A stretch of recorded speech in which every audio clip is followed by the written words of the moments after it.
Thank you very much. So what we're going to be doing today is actually we're going to be attacking some machines. And the point I want to try to make is show you how easy it is to attack the Windows system. And I'm picking on Windows because it's the most prevalent one. And also how the hackers achieve persistence and remain hidden for months. Sometimes you wonder how they can be able. We're going to show you how easy it is and how you can detect those type of things and what type of technology you need to actually detect. I'm going to start all the machine. I'm going to be working with 3 machines. One is a standalone, and another one is one that has a domain controller. And we're going to be compromising all those very quickly. I thought my presentation was 45 minutes, not 30. So I'm going to go very quickly. Everything I'll be showing today, there are videos in my YouTube channel, and I have some business card here with the name of the channel in case you want to see the details. So we're going to be moving quickly. But again, all the machines are fully patched. I'm not going to be exploiting vulnerabilities, which I do often, but that's the easy way. Everything is going to be up to date. There's no patch. And the reason why the attack will be successful is that we are not going to be attacking vulnerabilities. We're going to be abusing Microsoft features. Okay? That's what we will see me doing here. So we start with this Win 7 machine, fully patched. As we see here, we're going to be using common technique of attack. I'm using Met Interpreted here with on my Kali machine. And all this is going to start by opening a Word document. Okay? Like everybody, phishing, we all know about how compelling a phishing campaign can be. That's not the topic of today. But you need to assume that everybody will click on things that they're not supposed to. We all do. We all have done.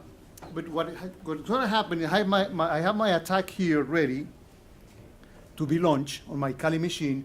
I'm going to be opening this subpoena document. Before I actually do that, I want to show you what that document contains. What that document has is a single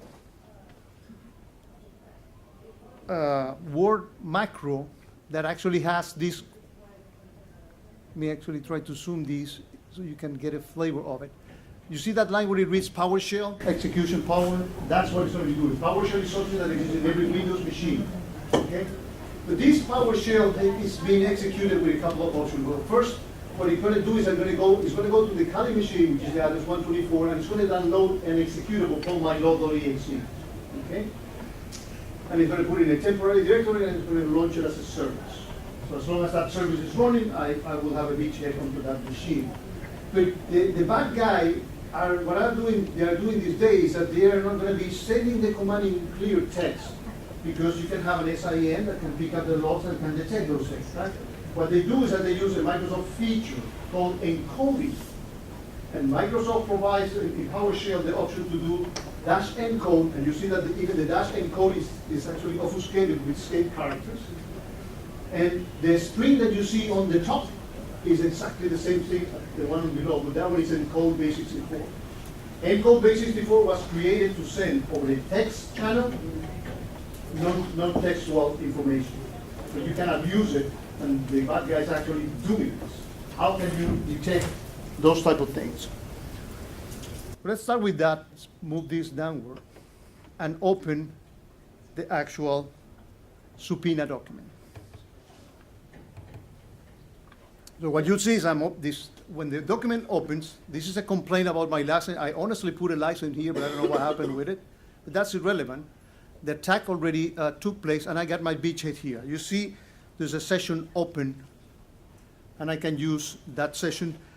First of all, in a limited way. There's a feature in Microsoft that's called the user access controls. If I go here and I try to run any command as an administrator, I get the UAC, that screen that says, you sure you want to run as an administrator? And you need to click yes, otherwise the process will not be able to run. And because that thing is in place, okay, which gives you some level of protection, if I try to elevate my system privilege here by doing get system, I'm going to fail. If I try to get a hash dump, to get all the hashes of that machine, I fail, because that UAC is actually blocking me from doing that. Okay? Well, that's not much of a problem. Let's use another tool. And all this is public knowledge. I'm not doing anything discovery. I'm sending that one to the background. And I'm going to use another exploit.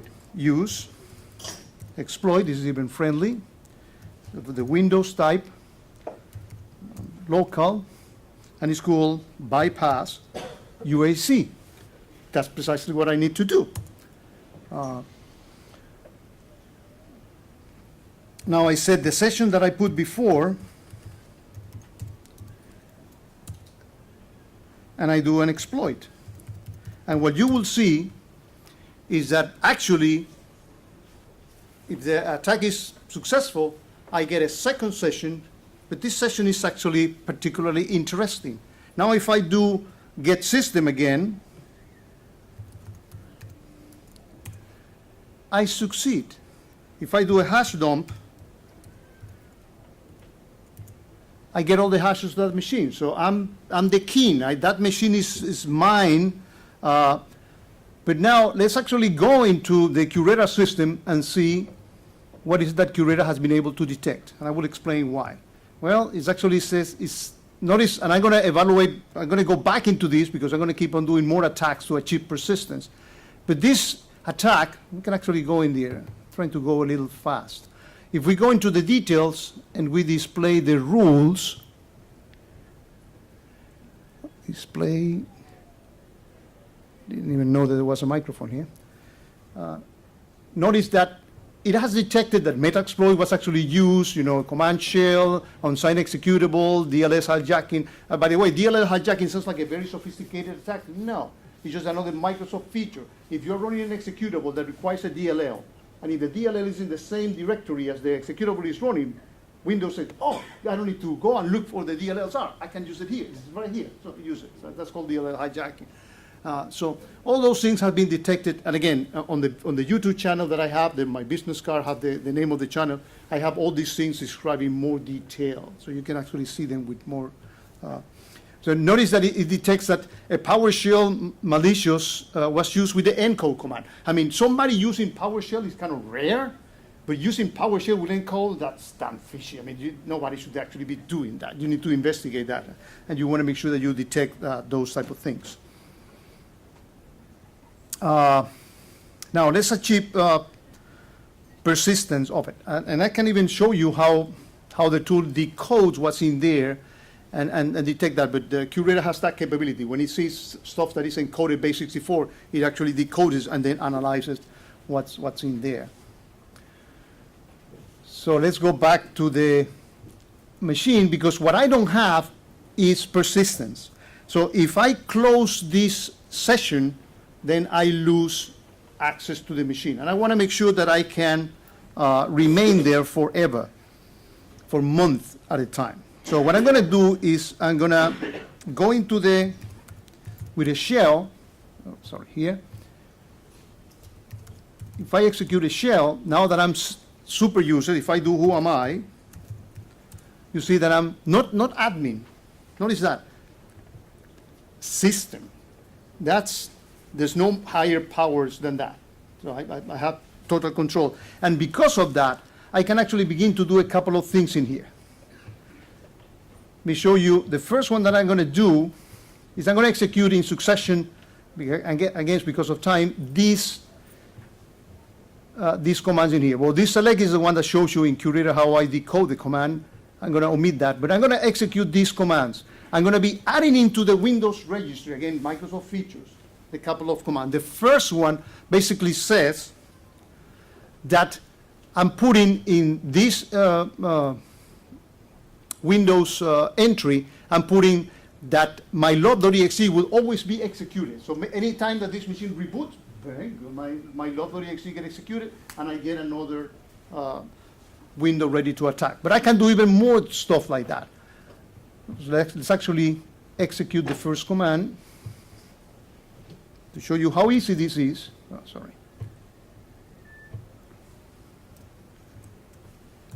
Copy and paste it here and show you that is going to succeed. Operation successful. Let's do the next one. And let me explain it first. Copy. The next one is actually very interesting, and there are many of these. I don't want to bother you with the detail. actually uses another Microsoft feature called the on-screen keyboard. When you are in a machine that doesn't have a keyboard, then you can do Command U, and then bang, you have a keyboard that you can type stuff and do some interesting stuff. So let's actually modify that entry key. So instead of using the on-screen keyboard, I'm running my love.exe and open a command.exe. Actually, I'm not using my love.exe. What I'm doing is I'm setting, when you use the on-screen keyboard, open for me a command window, and you'll see that that one has system access. So I'm not even logging into the damn machine, I will be able to get a command window and do with that machine whatever I want. Let's actually try that. Let me paste that one. So that is ready. Let's do the next one. Again, these are just small examples of persistence. I'm going to do these three in succession. So this first one is actually activating the guest account, which exists in every Windows machine, but is disabled by default. No problem. I can enable it. And actually, I want to make it member of the admin group. Ooh, I'm getting dangerous here. So I go here, and it's now a member of the group. And I want to put a password I can actually remember. So 1, 2, 3, 4, 5, 6. I paste it here. And if I do net user here, you'll see that I have the guest account.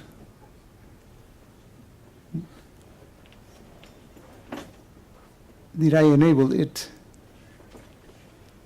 I must have done something wrong here. Let's see. Should see the, oh, there it is. Administrator, guest. The guest machine is actually administrator. I was looking at the wrong line. So everything is working like a charm. So that machine is mine. I can sell it on the web. That's what you see people that advertise, selling machine from company X, organization Y and Z, and they sell them with the password, with admin rights, with everything ready for people to exploit. And just to show you how easy it is, I now can, close this machine, and I can do whatever. I can log off from it. In fact, we can actually log off from this machine, and the session, the session dies, but that machine is mine forever. I can open another command shell in here and do remote desktop. And the address of that machine is this one, 16.60.204. And I'm here. I can change the user and put guest, and put the password 123456, and log into that machine as a normal user. Did I type that right? You hit the wrong button. Okay, sorry. Yeah, looking at the screen on this angle is not, so please help me if I'm typing something wrong. Hit the right arrow. Right. And I'm logging as a guest account, which has admin rights. So, and everybody can actually do that. I agree? Yeah, I agree with license. All that. Don't worry about it. I agree to whatever you want me to. So I can actually show you that I can even go to the machine without logging into the machine, and I can do Command U and do on-screen keyboard, which is this. Type without using the keyboard. Yeah, that's the feature I want to use. Click there, click OK, and I have a command window. Who am I? System. I own that machine. Okay? So you can see how easy this is, and I have a chip persistent. That machine is mine forever. The user can change his password, he can do whatever, and unless they detect those things. So we can actually go into we don't need this VM anymore. I'm going to close it. And the reason I want to close it is that I'm going to be attacking with the very same executable other machine. If I leave this one up, this is going to also connect, and it's going to make the demo more confusing. If we go back to the Curator system and we refresh the screen, we see that we have two offenses. One is the very same offense that we had before, now has far many more things because we did additional stuff to compromise the machine. If we look at the rules that contribute to this offense, notice all the things that we detected in here. you know? Credential dumps, LSAS, that's a Mimikatz, that type of attack. So, you know, you see here is enough detail. One of these things is enough to call your attention.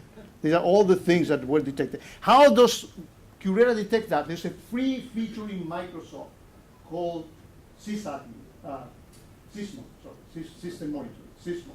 Something created by Michael Sonovich, a brilliant guy, even younger than I am, multi-millionaire and all that good stuff. He created all these great tools, and he realized that Windows is extremely bad providing detailed log information about what's happening inside the machine. That's what you see products like Carbon Black flourishing, because that's what Carbon Black does. Look inside the kernel, see all the bad things that people can possibly do and report that. Sysmon is enabling any Windows machine to send detailed information about everything that is happening inside the kernel of the machine. And that's how Curera can detect all these details of things that didn't even attack. We good so far? Let's do something more. I have a question. Please, go ahead. Is this exploit inherent to Windows 7 and 10? The license I have is 7. I have no doubt this will work on 10. I don't have a license. And remember, Windows doesn't make that much of a difference. You see 7, 10 is the same Windows. Underlying. Crap. OS. Yeah. So. Every bad idea gets perpetuated until infinity. Yeah, and because they give preference to backward compatibility, and you know that's the main motto. Then they keep dragging all these vulnerabilities. So, I haven't tested. I missed the first part of this. How do you prevent something like that? Well, what you can do is that you can detect these things when they happen. Unfortunately, you cannot prevent them because these are Windows features. Again, you can do something with group policy and prevent a few things of the. But then, every time you try to do this, you're going to be stopping regular business from doing what they do, and you lose credibility as a security person. What you need to be very good is on detecting. Okay. And we know guest accounts are bad. Right. And you see that also the other thing is that Curera detected something unusual. Say, I detected an RDP, a remote desktop, with the guest account. That shouldn't be happening, right? So it's kind of showing that. So let's clear all these offenses and move into the next attack. So we're going to clear the deck here. And what we're going to be doing is we're going to be attacking first a Windows admin, because you may say, well, but this is a standalone machine. If I have Active Directory and a domain controller and Kerberos, things are going to be much better, right? Up to a point, and you see what I'm making. Again, I start with showing that this machine is fully up to date, no patches. This is not. I'm exploring Windows features, not vulnerabilities, right? So we start here with the very same attack. Let me actually, we can close this. We don't need that. Let's open a clean Kali machine and use the very same resource file that I created for this. Oh no, not that one. Yeah. MSF console with my resource file. The attack is ready. It's kind of this. I'm throwing the hook, and I'm just waiting for somebody to call me back. And what we're going to be doing in this fully patched machine, again, and I can show you on all these, Windows Defender is also running, and there's nothing for them to defend against because these are features. This is not something really they consider bad necessarily. And we're going to be doing in this, I'm going to be using the very same mylog.exe. I'm going to just run it with a macro. I'm just going to run it manually here, right? And I'm not going to run it as an admin. I'm going to run it as a normal guy. By the way, that screen that you saw is saying this is unsigned. I didn't take the time to digitally sign that code. All the malware that attack has today is digitally signed. Digitally signing is something ridiculously easy to achieve, so it really doesn't help anybody. If you were checking, which you can do with Sysmo, is this digitally signed by the vendor, in this case Microsoft, that's another thing. But people normally don't do that. So I have a session in here on this particular machine. And to prove that this is a a Windows protected by Active Directory. I have the Active Directory, which I will attack in a minute. If I run here a command, I'm going to zoom in for you to see it. If I try to go to the main server, which I also put a file system in the same Active Directory machine to save on the number of VMs and memory that I use. But this can be at any machine of the domain. So I'm going to be accessing a server, a file server that is protected by Active Directory. And if I click on it and try to go there and say, yeah, you can come there, but you give me the right credentials. If you do, then I'll let you in. If not, I won't. But let's see how we can overcome that. So, if I try to do a get system here, I'm going to fail because I did not run that as an administrator, which and I can show you, you saw before, I can bypass the UAC and all that, but I'm just showing you here. In fact, if I execute this from the lines of sight of the attacker, I'm inside that Windows machine, and if I do the same command, let me actually open another file that I have here, because what I'm going to be, the attacker is going to be doing is called ticket granted ticket or golden ticket. Okay, I'm going to be getting something in Microsoft. Listen to this, on Active Directory that will enable me to get wherever the hell I want to go into that system. And you'll see it happening here. So I'm inside the machine, and if I try to look what's in that file system that I just showed you from the Windows machine remotely, I'm going to be denied because I don't have the golden ticket to do so. So access denied. That's the way that Microsoft actually works. Well, there is a will, there's a way. So I exit in here, and I'm going to use set up a interpreter called Kiwi. Okay, as you see, it's a Mimikatz infrastructure, and all these are free tools available to everybody, right? I'm not doing anything special here. And what I'm going to do is I'm going to issue this command. Let me bring it up, because I need to explain it. I'm actually asking the system to create, actually copy it first, a golden ticket with a user that does not exist. It's called hello user to avoid being tracked or whatever. This user doesn't exist in Active Directory. And I'm using two pieces of information. One that is actually very easy to get, and I'm going to show that in a minute when I attack the Windows domain controller. And another one is a hash, the hash that I use to sign the golden ticket. And I'm going to put that in this root directory. Let's actually do that. Zoom back out. Let's actually paste that command.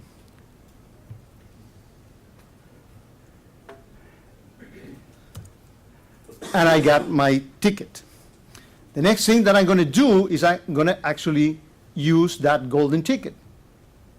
And that's a Kerberos command.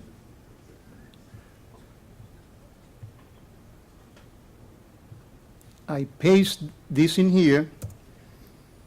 I have used the ticket successful. Let's actually go back into the machine with a shell and do this dir command that we couldn't access before, remember? Let's try it now that I have that golden ticket. I'm inside the file system, okay? I can go wherever I want to go and access anything controlled by the domain controller. I will create my golden ticket. That's what it's called, the golden ticket attack. If we look at the, I'm going to type klist. Oh, I forgot that I don't have tab here because I'm an attacker. I'm not in the Windows machine. I'm in Kali.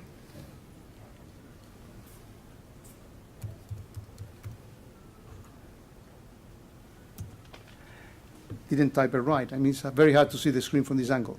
I want to point out a few things. klist is a command that allows me to show what tickets do I have in the domain controller. Notice the validity of the first ticket that I got.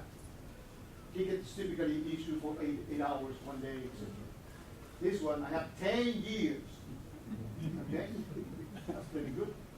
So you change the admin, because if somebody realizes the machine has been compromised, you change the admin domain, that's not gonna change that. You actually need to change the Kerberos machine password, and people don't do quite often because it draws other things. So this machine is here, it's mine forever, and I can come back whenever I want, and I can take it, and you see how the bad guys, how easily they get to do these things. Well, not to give you with any anxiety, we can detect that. And if we go into Curator and refresh here, I should have an offense that points out that I had that attack, right? Now, I haven't explained to you how I got those two parameters that I showed you before, right? Let's actually do that.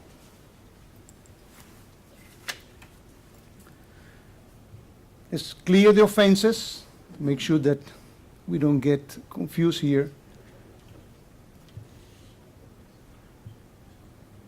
So again, clean slate.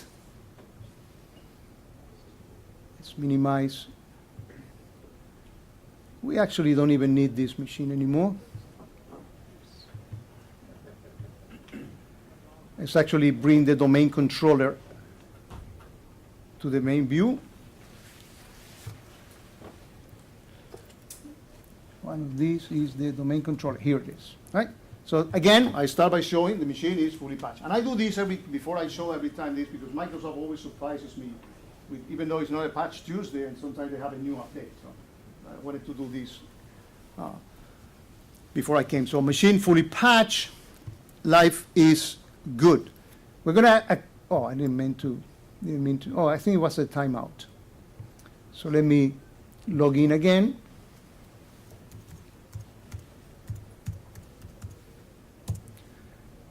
Let me close this in here, and I'm going to exploit this machine by running again the very same executable. All I need is the guy to click on, and it doesn't have to be a Word macro. It can be clicking on a link. It can be open a PDF. I mean, there are multiple ways of running a bad executable. So I'm going to run this bad executable, and this one I'm going to run it bypassing the UAC. So I'm going to be running as an admin. So I go into the download. I have this downloaded. And I'm going to run it as an administrator. I'm going to say yes. I don't want to, take the time to bypass this out. And actually, let me actually do that again, because what I did not do is I not refresh my Kali for the new attack. So forgive me for that. I'll fix that in a minute. I get my stuff ready. I go into the download directory and run the same mylove. And by the way, you create these files, the mylove.exe. There's a feature in Kali called MSS Venom that you can create this executable. It's trivial to do. You need to specify basically what exploit you are, what attack are you exploiting, and what is the callback. I mean, when somebody runs the mylove.exe, where's the IP address of the Kali machine that is going on? MSS Venom, like Like blind, V-I-N-O? yeah, like Venom, like when a snake bites you and puts in Venom. Sorry, MSS Venom. My apologies. But Curator, even with a heavy accent, you can actually get it to detect these things. So I'm gonna actually I'm gonna run as an administrator this time, and I show you how I can bypass this stuff. So I got my session in here, right? Now I can actually go into the machine,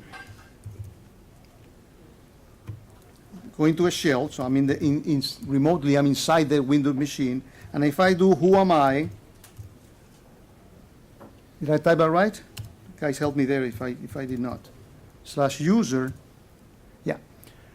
So notice that the first part, which is the secure ID for the domain, this part in here, except for the last 4 digits. The last 4 digits is actually the nomenclature of the desktop that is being involved.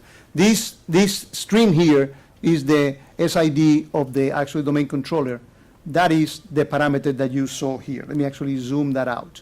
This in here is that command, right? I get the easy part. Get that part? Now, how did I get the hash? So let me exit the shell and do get system privileges. And now to get that command, all I need to do is run this very simple command. And the reason why I need to run this command, just to explain a little bit, is that in Kerberos, and that's a good thing, they don't keep the hash. I cannot do a hash dump as I did before. They keep the hashes of the Active Directory very secure in a place. It's a separate database that nobody should be able to get in. Well, not really. I go here and I run that command.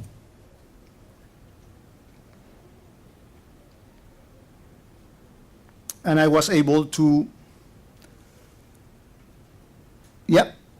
notice that in here, let's look at this. There should be a Kerberos entry here.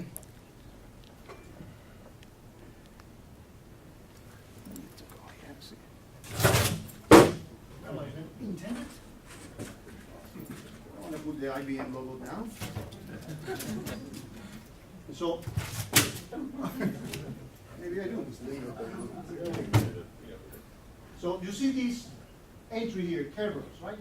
Notice that this entry in here that ends in 5890 is the magic hash that I need to use to sign every golden ticket.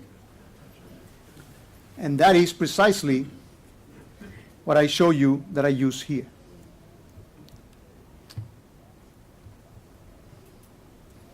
You see?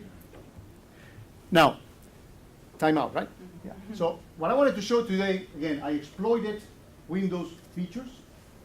Sorry I went a little too fast, but I wanted to complete the entire attack and to show you how the bad guys can compromise machines and remain hidden for a long time. And that's an explanation the first time that you hear, they can remain hidden for 3 months. Yeah, because they do these type of things. And these are, again, this is not breaking new ground. This is stuff that is well known. And if I go back to QRadar, you see that QRadar also detected this particular compromise as well. Okay? Again, I have all these in more details on the YouTube videos. I have a YouTube channel that I bought. I have my business card in there, so you can get the name of the channel in case you're interested. Thank you very much. Is it detecting unboxing? Yes, there's a bunch of detection and a bunch of. So if you have problem falling asleep, take a business. Thank you very much.